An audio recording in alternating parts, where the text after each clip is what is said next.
Good morning, my crime family. And another nice morning here in Minnesota. Don't know what it's like where you're at, but it's a nice morning here. And I hope it's a nice morning wherever you are at. Welcome to Once Upon a Crime Time. My name is Tommy Jude, and I'm your host for Javabrowse. And I'm going to keep this going, I do believe. It's kind of fun. But I got an email from somebody that I haven't heard from in a long time, and it's one of my investigators that never was a mod, I don't think, but always sent me good quality content, and I haven't heard from them in a long time. There's a couple I haven't heard from. I have one from across the pond. I got so freaked out listening to the Linda Lane stuff that they pulled out. There's something in that Linda Lane stuff I haven't even revealed to you, and I won't. It's too disturbing. But anyway, so I get this email, and again, some pretty good content. Is there a connection between Moscow and Alaska in the drug world? That's the question, right? Yeah. I want to say hi to my crime family in the morning here. Good morning, Hope, folks. My girl, good to see you. What was war? Good to see you, Ro. Good to see you, Social Glow. Good to see you. Yeah, and that's what we got chatting, but there's more than that I can see up here. Y'all can chat. No one's going to bite you. Hope is there to spank anybody if they're mean. So let's make a connection here, maybe. Shall we? First, I'll let you. I wanted to go right into this, and I didn't. So let's go right into this. This drug bust by the U.S. Attorney's Office is described as one of the biggest drug trafficking events in the history of Alaska. U.S. Attorney Wayne Tucker says a multi-agency investigation by the Department of Justice has resulted in charges for 53 defendants across 9 indictments, with the accused allegedly participating in trafficking large amounts of deadly drugs throughout the state. The influx of fentanyl into our cities and villages has caused untold devastation throughout the state. Wayne Tucker, the U.S. Attorney for the District of Alaska, describes Heraclio Sanchez Rodriguez as running an organized crime and drug trafficking ring, targeting Alaska from his prison cell in California. The U.S. Attorney's Office also says Christina Quintana, who was an inmate at Highland Mountain Correctional Facility, was recruited by him to convince soon-to-be-released inmates from Highland to sell drugs. Together, we have successfully dismantled one of the biggest drug trafficking rings harming Alaska communities in the history of our state. Sanchez Rodriguez, Tamara Bren, and Kevin Peterson were tied to the drug ring, and per the Department of Justice, were indicted last October to the killings of Sunday Powers and Cammie Clark near Trapper Creek in the spring of 2023. Allegedly conspired to carjack, kidnap, and ultimately murder these 2 victims. At the direction of Sanchez Rodriguez and furtherance of the conspiracy, the victims were murdered with a firearm and buried in a shallow grave. The grand jury also indicted Edward Guinness and Samantha Pearson of North Pole with offenses related to their alleged roles in giving fentanyl to a man that resulted in his death. But the 53 defendants total are all accused of taking part in spreading drugs, mainly fentanyl, in various regions of Alaska. This investigation targeted and dismantled a drug network operating in California, Oregon, Washington State, and Alaska with the intent of distributing deadly fentanyl to communities in Alaska, including rural and Alaska Native villages. David Zahn of Anchorage's Drug Enforcement Administration office says large amounts of fentanyl were seized as they were heading to rural Alaska villages. In some cases, he says the amount of fatal doses seized outnumbered the population of the community. In Sand Point, more lethal doses were seized than 4 times the population. In Good News Bay, 21 times, and in Tyonek, 44 times. Captain Cornelius Sims of the Alaska State Troopers says it was teamwork to include efforts by the DEA and FBI that led to the charges announced Thursday. To those that think they can bring dangerous drugs into our state without being held accountable, let this group of dedicated law enforcement officials demonstrate that we will not rest until we can find you, arrest you, and hold you accountable for your actions. A first set of defendants was indicted in June. The Department of Justice says it continued its investigation so that all 53 accused of involvement could be named in the most recent indictment. Beth?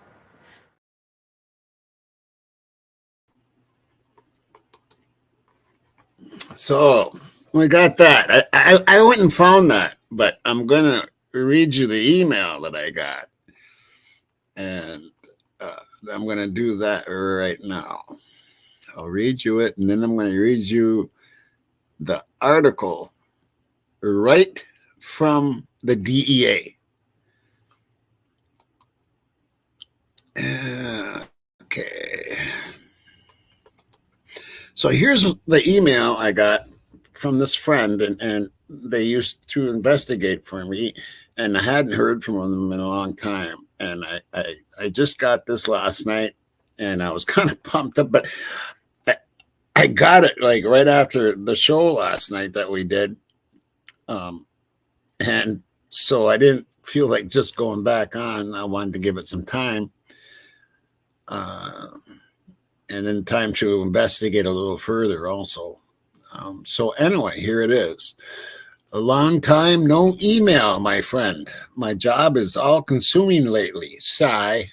But I did come across a very interesting news article recently. And this is the one from the DEA that I told you about. What caught my attention was three things, actually. The head dude's nickname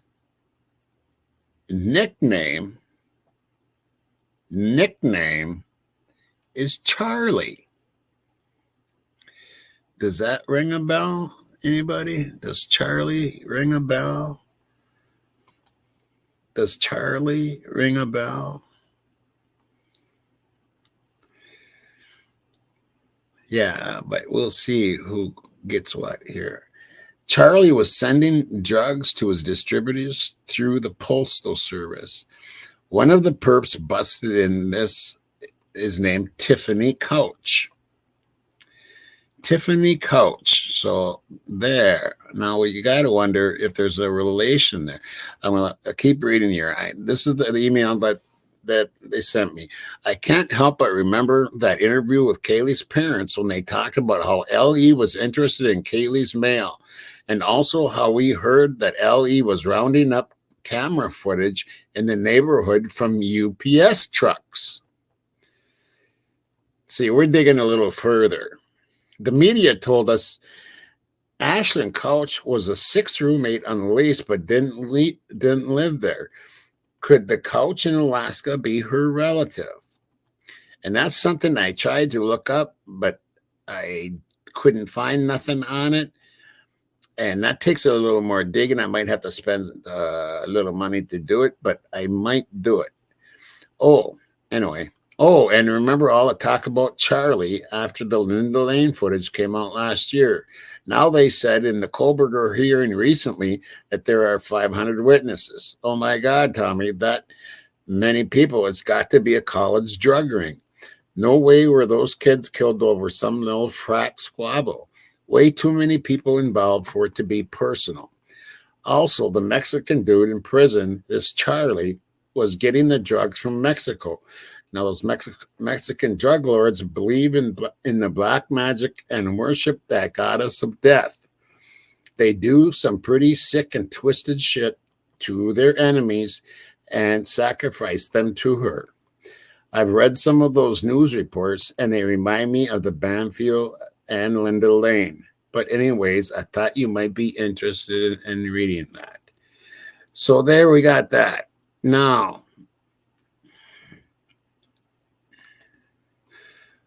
I'm going to read the article from the DEA. From the DA. Okay, I'll say hi to Marietta and Nicola and Marian. Good to see you. And Open Mind, good to see you. I hear circus music. Good to see you always.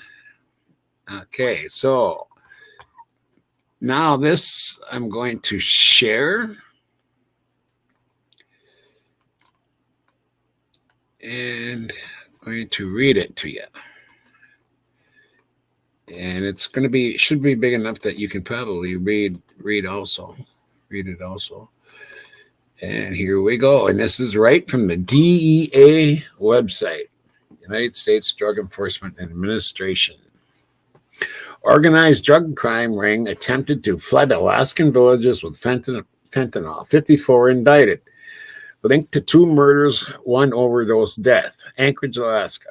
The U.S. Attorney's Office for the District of Alaska announced today that 54 people have been charged through 9 indictments in connection with a large-scale organized crime ring operating within the state of Alaska. U.S. Attorney S. Lane Tucker of the District of Alaska, Assistant Special Agent in Charge David Zahn of the Drug Enforcement Administration, Anchorage District Office, Assistant Inspector in Charge Jared Resendez. Oh, I know some Resendezes. Jared Resendez of the U.S. Postal Inspection Service, Seattle Division, Special Agent in Charge Anthony Jung of the FBI Anchorage Field Office, and Captain Cornelius Sims of the Alaska State Troopers made the announcement alongside Special Agent in Charge Adam Jobs of the IRS Criminal Investigation Seattle Field Office. Now you see what offices they're coming from? You see that? And Chief Michael Curley of the Anchorage Police Department during a press conference at the James M. Fitzgerald U.S. Courthouse and Federal Building. According to court documents, I'm not going to say this name. You can look at it. This is the guy's name. This is who they call Charlie. And I'm not going to say the name. I'm sorry. 57 ran a transnational organized crime and drug trafficking ring targeting Alaska. What did I say? When I that phone call I called Rory about? What did I say? That there would be a connection, that Moscow was a hub, and there would be a connection from Moscow, from San Diego, all the way up to Moscow and to Alaska. That's what I said. I'll keep reading. Throughout the entirety of the conspiracy, that name again, was an inmate in a California state prison and communicated with his suppliers in Mexico and their brokers, leaders in California and Oregon, and distributors of the drug trafficking enterprise in Alaska. Of course, they're from California. They come up from San Diego. I know the exact route, and that's why I called Rory. And Dago wouldn't answer my emails, and I seen a video of Rory's, and he was in front of this restaurant that was established in Alaska. So I knew there was a connection from Moscow to Alaska, and that's why I called him and gave him that profile. Anyway, from February 2022 to July 2023, law enforcement intercepted roughly 36 kilos of fentanyl. Wow. 27.3 kilos of meth, 11.3 kilos of heroin, and 118 grams of cocaine connected to the enterprise, with the majority destined for various communities across the state, according to the indictments. The enterprise mainly used high-level suppliers to send drug packages through the U.S. Postal Service from Oregon and California to Alaska. Distributors located in Alaska would receive the packages and distribute the drugs to Alaskan communities as small as Good News Bay, Tyanek, Sandpoint, Sabunuga, per that name instruction. Now, what I'm trying to say here is and this is much bigger than this. Okay, this is what they busted in Alaska, right? But you know how much came up from San Diego? And all those towns, and where the and through the mail, that all this, how much came into the country? They didn't get it all. They got what came into Alaska. Anyway, according to the indictments, the enterprise mainly used high-level suppliers to send drug packages. Oh, I already read that today. Yeah. The indictments charged that Christina Quintana, 38, who was an inmate at Highland Mountain Correctional Facility in Eagle River during the entirety of the conspiracy, was known as one of, that name again, wives, which was a title reserved for high-ranking members of the enterprise. Her role in the conspiracy was allegedly to recruit soon-to-be released inmates from Highland to be distributors for the enterprise. Upon release, the newly recruited members are alleged to have received packages of drugs to distribute the drugs across Alaska. At the direction of that name again, and in furtherance of the conspiracy, Tamara Bren, 41, who was one of that name again, wives, and Kevin Peterson, 29, another member of the enterprise, allegedly killed Sunday Powers and Cammie Clark near Trapper Creek in May of 2023. Court documents allege that name again. Bren and Peterson coordinated the kidnapping, where the victims were kidnapped through carjacking, murdered, and buried in a shallow grave. The grand jury also charged Edward Guinness, 38, and Samantha Peterson's 37 of North Pole, okay, with offenses related to their role in the conspiracy with distributing fentanyl to Adam Sakhanin, resulting in his death. Over 25 defendants were also charged with money laundering, conspiracy to promote drug trafficking, and concealing the source of the funds. Court documents identified at least 76 separate money laundering transactions as part of the investigation, including some made internationally to Mexico. Defendants in this case, and this is where it gets interesting.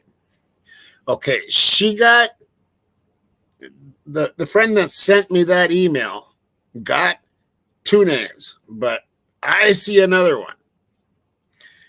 Okay, so here's all the names, and we don't know a lot of these here. Ellison Gayakulo, Amber Young, Amy Garcia, Angela Jasper, Anna Petla, April Chithaluk, Ashley Northrup, Catherine Phillips, Christina Quintana, Cole Sam, Colleen McDaniel, Della Northway, Desiree Green, Douglas Van Meter, Edward Guinness, Elroy Bouchard, Erica Badillo, a.k.a. Erica Madrigal, and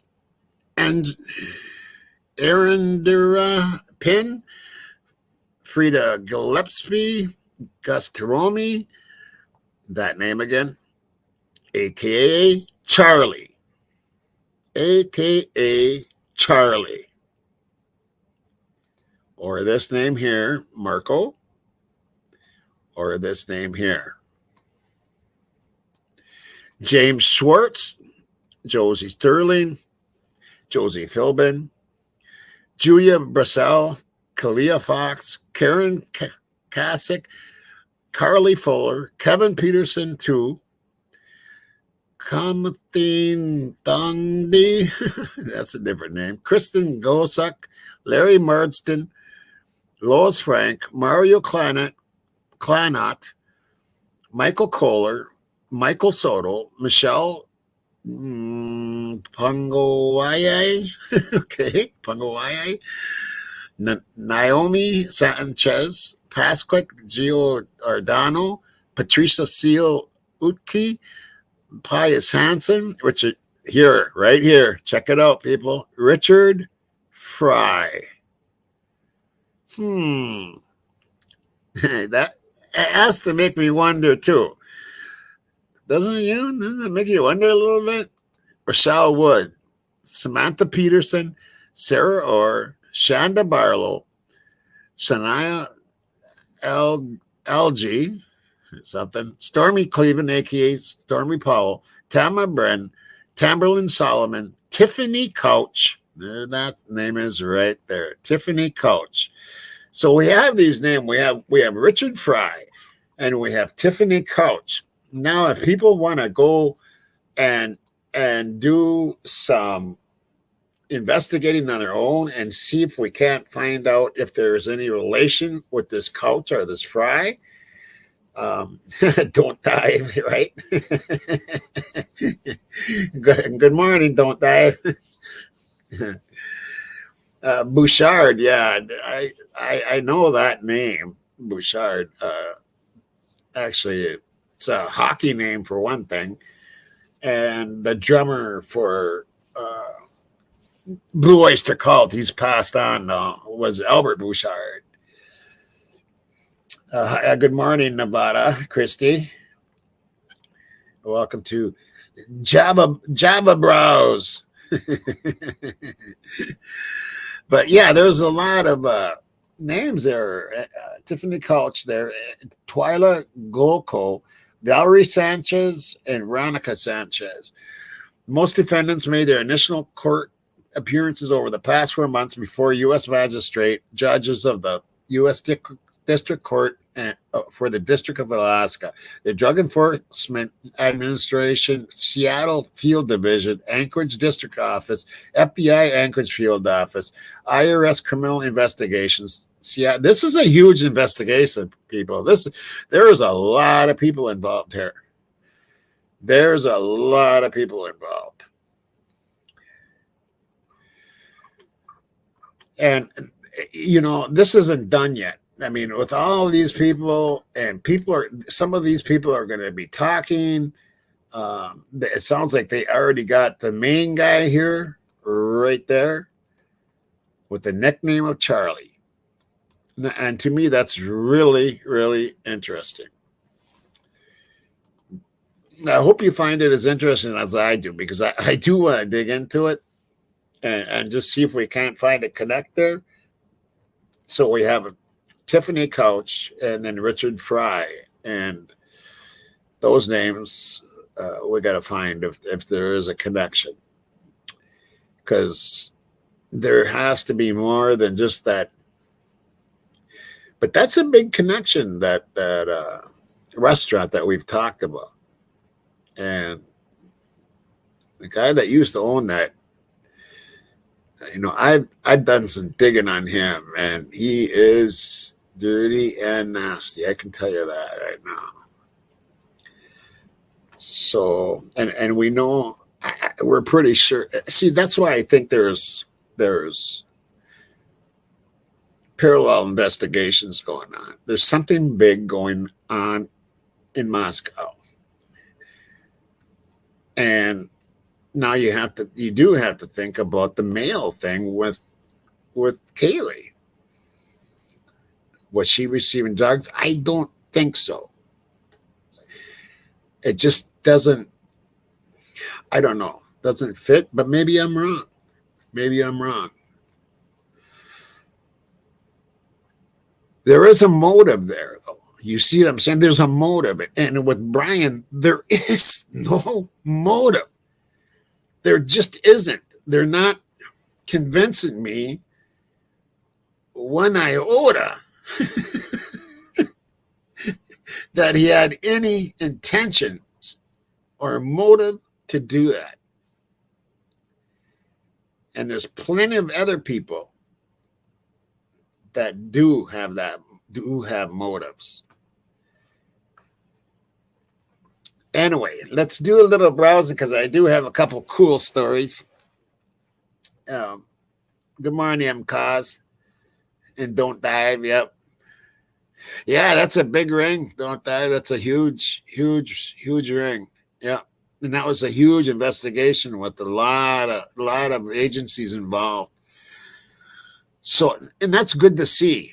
That's, you know, that crap has to get off. You know, they got to start somewhere, and the bigger people that go down, the longer it's going to take for that flow to stop. I mean, if they're just busting small stuff, that doesn't do anything to stop anything. You start nailing the big people, that's gonna be a major hit. That's gonna be a major hit for Alaska. Of course, that's been a couple of months ago here now, a few months ago, but I bet you there's still the drug market is still feeling that. Anyway, we're going to do. Does anybody remember the Bobbitt name? Does anybody remember the Bobbitt name?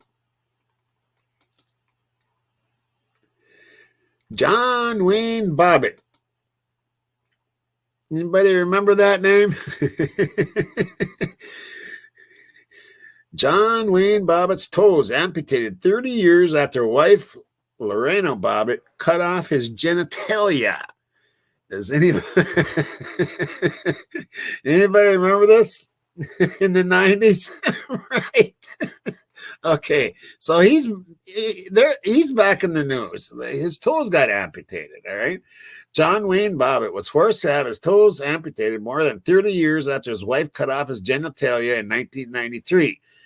John, 57, revealed to The Sun on April 13th that his toes were amputated due to toxic peripheral polyneuropathy. The condition was caused by a stint at the military camp base. I don't know how to pronounce this right here. Let's see. Lagenet, maybe. Lagenet must be like a French name.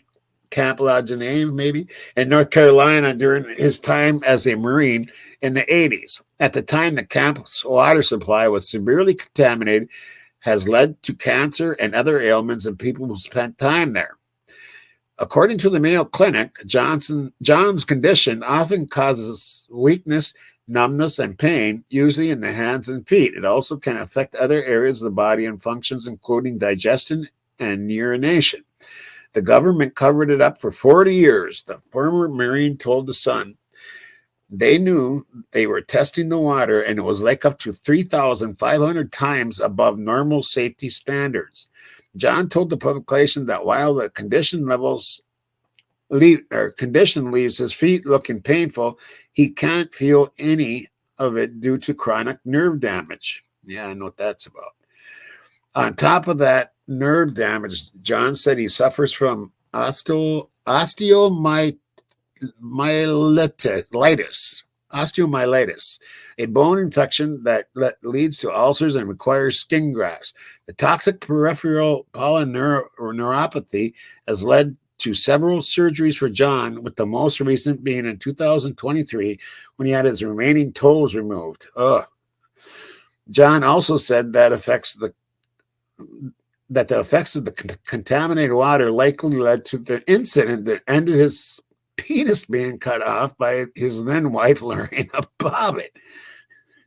And there's Lorena. I wasn't behaving the way I should have, John said. Maybe I would have made better decisions if my cognitive functioning wasn't distorted by the chemicals. In June 1993, Lorena, 53, used a kitchen knife to slice off John's penis while he slept. She later threw the appendage out of the car window. I'm sorry. Out the car window as she was driving around. But authorities later found the organ and successfully reattached it. The attack led to John and Lorena becoming household names as the trial dominated the headlines a little over a year later in 1994. Lorena was acquitted due to temporary insanity.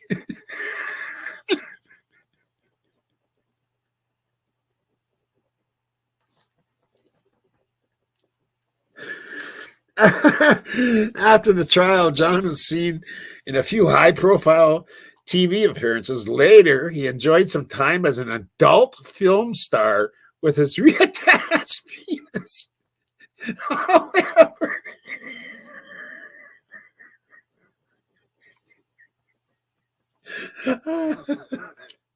However, he and Lorena have both moved on from that infamous night. We both hurt each other. I wish her the best, John said in the docuseries.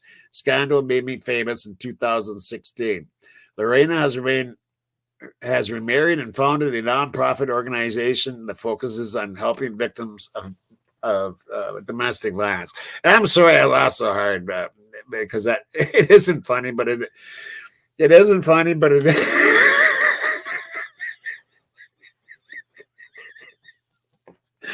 Oh my God! I tell you what, man, this world is a crazy, crazy world. That's all I can say. Oh my God. I'm sorry. I shouldn't be laughing at that kind of stuff, but I mean, the driving around and throwing it out the window, that was a little much, man.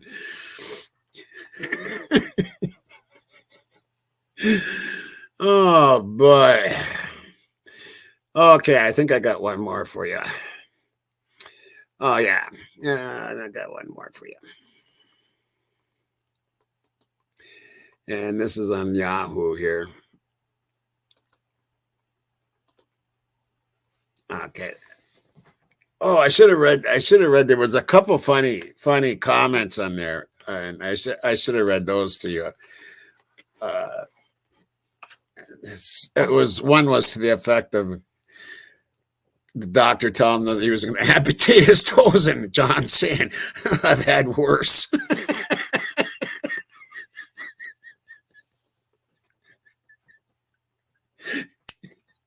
Oh my gosh.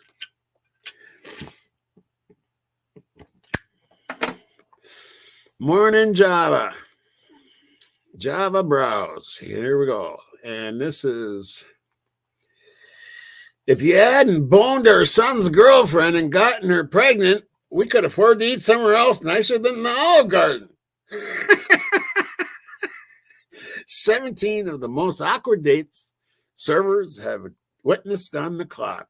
I'm just gonna go through like three of them. This one is the one that got to me, man. That is just too funny. This is what they heard. I mean, they were like the waitress. Oh man. Crazy, crazy, crazy stuff. So, as we know, dating can get exaggerating. So I came across this Reddit thread where people who have worked in the food service industry were sharing the most awkward dates they've ever witnessed. I just had to share. So sit back, sip some tea or Java, and prepare to be entertained. A couple came into the restaurant dressed very goth. I wasn't their server, but I was running the cash register just a few feet away. They proclaimed to everyone that they were energy vampires, but not to fear them because they wouldn't. Now, remember, this is true stories of waiters and waitresses. They said they didn't need let's see. They proclaimed to everyone that they were energy vampires, but not to fear them because they wouldn't hurt us. They said they didn't need our food for sustenance, but enjoyed the taste. After ordering the meal, they politely asked the waitress if she would stick around for a second so they could feed off her aura and have enough energy for the night. The waitress said yes. The couple clasped each other's hands, closed their eyes, and made sucking sounds for a solid 9 minutes before leaning back in the seats, sighing as if they had just had a turkey dinner. The waitress was tipped well for her delicious energy. Oh my gosh. I waited tables at Olive Garden 10 years ago. This is number 2 here. I waited tables at Olive Garden 10 years ago. A guy and his wife sat down at a table and immediately started arguing. Something about his affair and how a baby from it was costing them money. Finally, it culminated as I was bringing out their salad. As I walked away, I heard the wife say, well, maybe if you hadn't boned our son's girlfriend and gotten her pregnant, we could afford to eat somewhere nicer than the Olive Garden. Oh, look. The highlight of my meals, unlimited bagged salad. Maybe you could save up and we can go to Joe's Crab Shack for our anniversary, asshole. Oh man, I'll tell you what. That's this is great. This is on Yahoo. If you want to look it up, I'm not going to go through all these 17 of these. Oh boy, that's enough laughing for me. Crazy stuff, isn't it?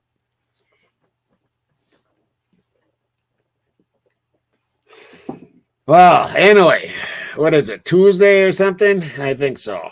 Isn't it? Yes, Tuesday, April 16th. 2024 and Javabrowse.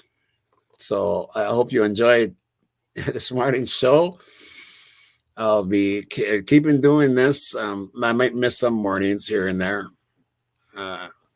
Yeah, I won't be, and I am live. So, but I won't be doing a show tonight, I don't believe, because I have a meeting with a couple of my investigators from Mod Investigations on a series that we have not begun yet, which is coming up. And I'm not even going to tell you what it is quite yet. But they've already done a ton of work on it. So I have a meeting with them at 7 o'clock. So I won't be doing a show at 7 or later. So if I did a show, it would have to be an early show. So I will be taking the night off. And I want to wish you all a very great day. And you all, I love you all. I love you all. And let me stop sharing that stupid page.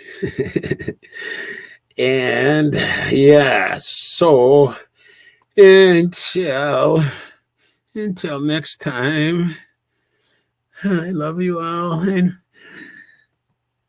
rock and roll.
Snap or shaking and beating loud. My gut is pouring, it scratches my skin. So what is wrong with everything? The night is calling, I have to go. The wolf is hungry, he runs his show. He's licking his instincts, running away on the hunt tonight for love is missing. Here I am, rock you like a hurricane. Here I am, rock you like a hurricane. Here I am, rock you like a hurricane. Here I am, rock you like a hurricane. Here I am. Hey guys, what's up? It's Daria. Thanks for watching. I really hope you liked this cover. Thanks Violet for being a part of this video. Be sure to check another cover that we did on Violet's channel. Here I go again, the Whitesnake iconic 80s classic. Click link.